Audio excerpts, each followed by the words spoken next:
kita sebagai orang Jawa nggih ngapunten. Sedulur papat itu lir kadya atau sama dengan saka guru. Tanpa ada saka guru papat itu tidak mungkin yang terjadi namanya rumah. Itu sangat fundamental sekali. Sebagai dasar, makanya leluhur kita itu kalau bikin rumah, khususnya rumah joglo, pertama yang didirikan apa? Saka guru.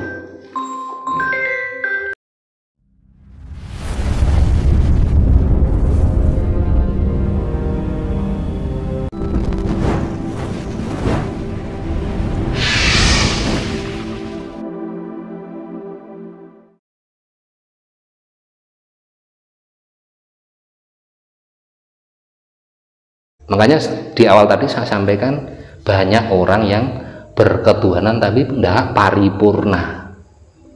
Betul. Gitu loh.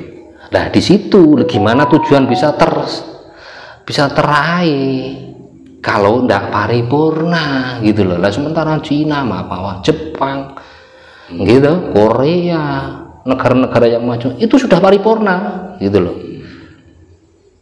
Gitu loh, itu yang terjadi dan ini yang harus kita sadari bareng gitu loh. Nggak bisa nggak kita sadari, dan sampai kapan itu ya kembali kepada pribadi-pribadi, sampai kapan begini terus kan gitu kan. Dan di situ ajaran leluhur itu menyampaikan gitu loh, patokannya hukumnya hukum rasa tadi gitu loh, yang menjadi kunci dasarnya rasa digelar dalam bentuk perilaku. Makanya leluhur kita, bangsa ini, leluhur Nusantara itu menyampaikan bahasa simpel cipto rasa karso karyo gitu Mas Indra, kurang lebihnya begitu Mas Indra. Tuhan tadi kan tujuan gitu, bahwa semua manusia itu memiliki Tuhan sendiri-sendiri, tanpa harus lewat agama manusia bisa mencapai tujuan. Yo pasti toh. Pasti itu. Agama itu kan organisasi toh Mas. Label kan yang dinamakan suatu organisasi yang dilabeli namanya agama ini, agama itu, tata cara spiritual dengan tata cara begini-begini, setelah itu menjadi kesepakatan bareng, diakui bareng, dilabeli ini kan gitu kan. Itu kan bentuk perilaku sebenarnya kan. Gitu loh. Ya makanya kalau ada orang berkata agnosis, berkata ya sebenarnya semuanya itu bertuhan. Cuman tidak masuk dalam label gitu loh, tidak masuk dalam organisasi gitu loh. Ngapunten loh Mas, ini pemahaman yang harusnya kita pahami gitu loh. Jangan terus justifikasi gitu. Di situ letaknya. Makanya kita harus menyadari lah, ayo nyadari, sak kujur awak seluruh badan ini punya tugas kewenangan masing-masing dan tidak perlu memaksakan, satu sama lain tidak perlu memaksakan karena sudah punya tugas dan kewenangan masing-masing tadi, disadari dan tidak disadari gitu loh. Itu yang harus dipahami, dan pemangku kebijakan pun harus gitu, entah itu pemangku agama, entah pemangku ini, pemangku itu, harusnya paham akan itu gitu loh, biar paripurna loh bahasanya gitu loh Mas Indra, biar negara bangsa ini menjadi negara yang seperti kita harapkan bareng sesuai dengan arahan para leluhur yang namanya dadi bangsa kang gemah ripah loh jinawi toto tentrem kerto raharja itu tadi.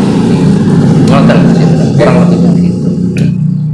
Kalau Tuhan itu tujuan, kenapa ada dalil-dalil yang mengatakan bahwa manusia hidup wajib untuk menyembah Tuhan? Bagaimana pemahamannya itu? Lah iya, kan sudah saya sampaikan toh, wajib untuk menyembah Tuhan. Lah Tuhan itu siapa toh, kan sudah saya sampaikan, si hidup tadi toh, si hidup tadi loh. Tuhan itu hidup. Nek wong Jawa para leluhur Nusantara kuwi menyebutkan daya urip. Gitu loh. Nah kalau ada yang ngapunten ya, itu kan bahasa klaim toh sebenarnya. Bahasa klaim. Ya seperti sudah saya sampaikan awal-awal tadi pembicaraan kita kena propaganda tadi loh. Tanpa paripurna tadi loh. Karena memang nggak paripurna, akhirnya ya bahasa itu sangat mudah disampaikan. Kalau sudah paripurna ya nggak mungkin lah bahasa itu disampaikan. Gitu loh Mas Indra. Nah, ini titipan pertanyaan dari teman-teman. Nggih. Ada yang tanya, Kang Didi ini ajarannya apa? Gurunya siapa? Kalau mau berguru ke Kang Didi itu bagaimana caranya? Nah, monggo Kang. Oh, oke. Sebenarnya ini sesuatu yang berat ya saya sampaikan, tapi karena desak Pak Darno, Pak Darsono dan Mas Indra. Ajaran Kang Didi itu apa tuh? Nek digelar wujudnya rasa ya, tapi kalau ngomong label ya, ini kan jenengan takon label ya, takon label. Jadi ngono ya ora perlu ngomong label, tapi piye meneh ya toh. Yang saya pelajari, yang saya jalani, yang saya terapkan itu namanya ajaran Sastro Jindro Hayuningrat Pangruating Diu. Ada yang berpendapat ajaran itu ajaran Cokroningrat. Ada yang menyampaikan ajaran itu ajaran Kolo Cokro. Terserahlah orang yang menilai. Tapi yang pasti ajaran yang saya ugemi Sastro Jindro Hayuningrat Pangruating Diu.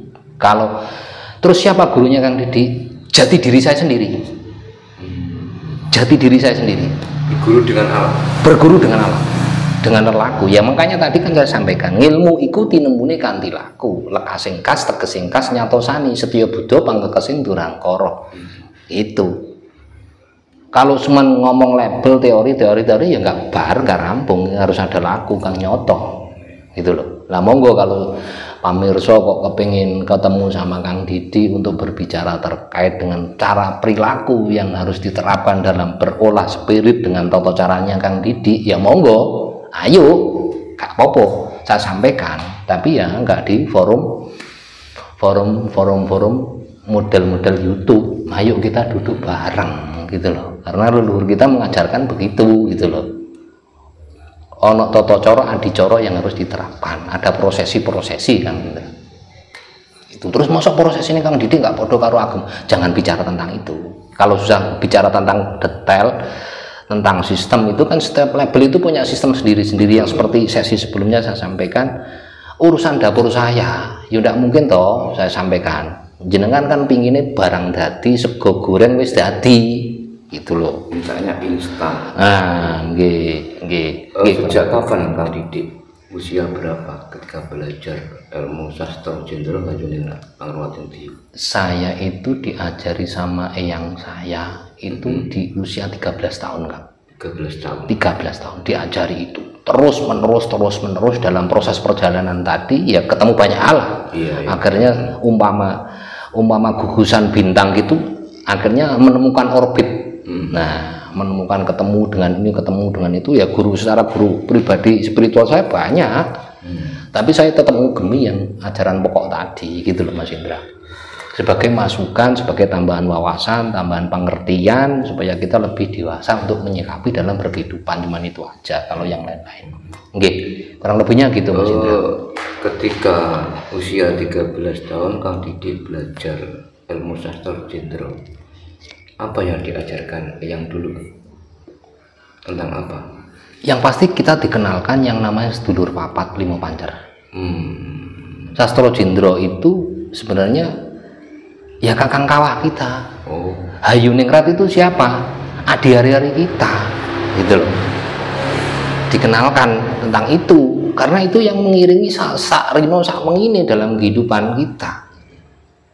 Diakui tidak itu bahasanya sistem alam yang bergerak, bukan cuma logika akal di situ.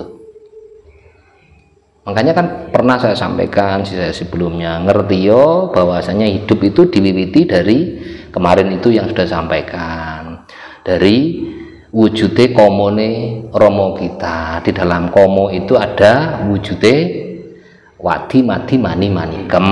Terus kemudian di saat kita mau mijil diwiwiti namanya kakang kawah atau ketuban. Kemudian setelah kita lahir diderei yang namanya plasinta kita namanya adi hari-hari. Ya ini yang punya ketugasan, ini sebenarnya yang menjadi utusan. gitu loh. Itu maksudnya. Tadi kan Didi kan bercerita bahwa belajar ilmu sastra Jendro itu kan ilmu sedulur papat gitu. Jadi Inggih. bagaimana kita diajari untuk bertemu sedulur papat. Inggih. Ketika pertama kali Kang Didi bertemu dengan sedulur papat yang ada di dalam diri Kang Didi itu, apa yang Kang Didi rasakan? Pertanyaan yang menohok ini. Harusnya kita nggak sampaikan di forum, tapi wis ngalah den. Ya, yang kita rasakan kedamaian, kebahagiaan. Puncak dari itu semuanya kan bahagia toh. Kita apapun yang kita mau lakukan itu kan pinginnya itu kan bahagia. Ketemu itu ya bahagia gitu loh, bahagia. Tapi apakah cukup kita kendek berhenti di bahagia? Enggak, karena kehidupan ini kan harus berjalan gitu loh. Namanya bahagia itu nggak bisa terus concern di bahagia terus, enggak. Hidup itu masih berjalan gitu loh. Makanya ada bahagia, ada kesedihan, itu satu hal, satu bentuk kehidupan gitu loh. Ya tetap berjalan, tapi bagaimana kita memanage dengan paripurnanya tadi bisa merawat itu bahagia itu dalam segala kondisi gitu loh mas. Merawat kebahagiaan dalam semua kondisi gitu loh. Kalau kita terus pengen bahagia cukup seneng terus ya tidak mungkin lah, hidup itu tidak begitu. Ada siang ada malam, tapi bagaimana di saat kita malam menyikapi malam dengan kegelapan kita itu, kita tetap merasa terang. Nah gitu loh. Di saat kita terang juga nggak kondang-kondangan, nggak bahasane wong Jawa leluhur kita ndak asu gede menang kerai nang di gitu loh. Di saat kita terang kita itu enggak terus ngulapi gitu kan, enggak sampai membuat orang silau. Tapi di saat kita kegelapan kita enggak merasa gelap gulita. Itu Mas Indra, itu ajaran leluhur saya yang disampaikan ke saya. Jadi bisa meminit, bahasanya meminit itu sendiri. Nah ini Kang, jika ada teman-teman yang mau belajar ke Kang Didi, yang harus disiapkan apa? Siapkan niatnya dulu. Niat harus benar dulu. Niat kita harus bertanya dengan niatnya kita tata dulu, kita siapkan niat yang benar-benar. Kita siap untuk menjalani kehidupan dengan bahasa natur tadi. Kita tidak bisa memisahkan namanya gelap dengan terang. Kita harus menjalani saat ketemu gelap harus bagaimana, ketemu terang bagaimana. Kita siapkan dulu diri kita. Jangan cuman pengennya terang terus, janganlah. Kapan kita mendapatkan keilmuan, kefahaman, hikmah? Kalau kita senantiasa begini terus gitu, nggak bakal ketemu Mas Indra. Gitu loh. Adanya susah, adanya seneng, adanya bahagia, adanya kesedihan, itu satu bentuk kehidupan. Tapi bagaimana kita memanage itu loh? Ini sebenarnya yang namanya paripurna. Orang sekarang kan nggak gitu. Gitu loh, gak paripurna. Akhirnya apa? Di saat kita menemukan kesedihan, kita nggak bisa merawat kebahagiaan kita. Akhirnya kemarahan emosional kita yang kita kedepankan. Di saat kita itu terang karena kebanggaan kita, bahagia kita, senang kita, akhirnya kita gung adiguno, melihat segala sesuatu dengan kacamata kita sendiri, tidak melihat dari sisi rasa tadi. Gitu loh Mas Indra.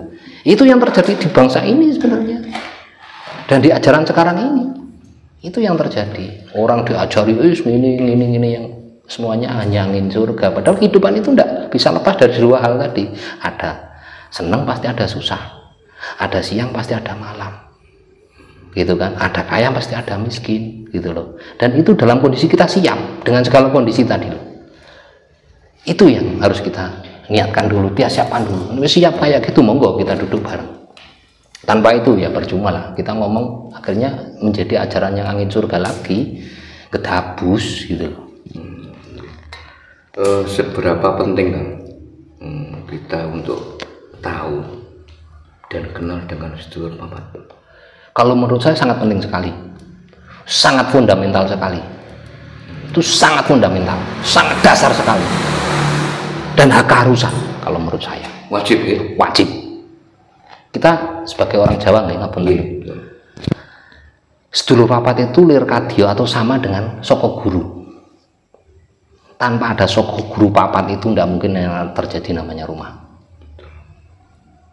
Itu sangat fundamental sekali. Sebagai dasar, makanya leluhur kita itu kalau bikin rumah, khususnya rumah joglo, pertama yang didirikan apa? Soko guru. Dan tidak bisa, soko guru itu tidak bisa kepanjangan, tidak bisa kependekan, harus sama rata, harus seimbang. Bahkan ukurannya pun digawe sama, biar seimbang, gitu loh. Makanya ini sangat fundamental, gitu loh, fundamental sekali. Kalau bahasa sekarang itu pengenalan terhadap ngapunten ya, anasir api, anasir angin, anasir bumi, anasir air. Ini fundamental sekali. Fundamental sekali. Setelah itu baru pengenalan yang namanya Kakang Kawah Adi Hari Sastro Jendro Hayuningrat tadi. Sastro Jendro Kakang Kawah Hayuningrat Adi Hari tadi. Karena ini yang mendukung kokohnya dari soko guru tadi, gitu loh. Itu yang harus kita pahami biar kita paripurna, nggak sekedar ya nuruti tujuan-tujuan yang cuma sesaat-sesaat, gitu loh. Tujuan seneng, ya nggak mungkin hidup seneng, gue susah terus ya nggak mungkin, karena sistem alam itu berjalan, gitu loh. Ngapunten Mas Indra. Itu yang terjadi. Monggo lah pemirsa, para winarsis, para leluhur yang jumeneng ning wadah yang dulur-dulur yang lain mungkin tidak sarujuk dengan pembicaraan saya, tapi monggo ayo kita ungkap bareng-bareng, kita duduk bareng-bareng, apa toh salah duduk bareng-bareng sambil kita itu mengurai piye toh becike, piye toh tentreme, piye toh apike kanggo bareng-bareng, gitu loh.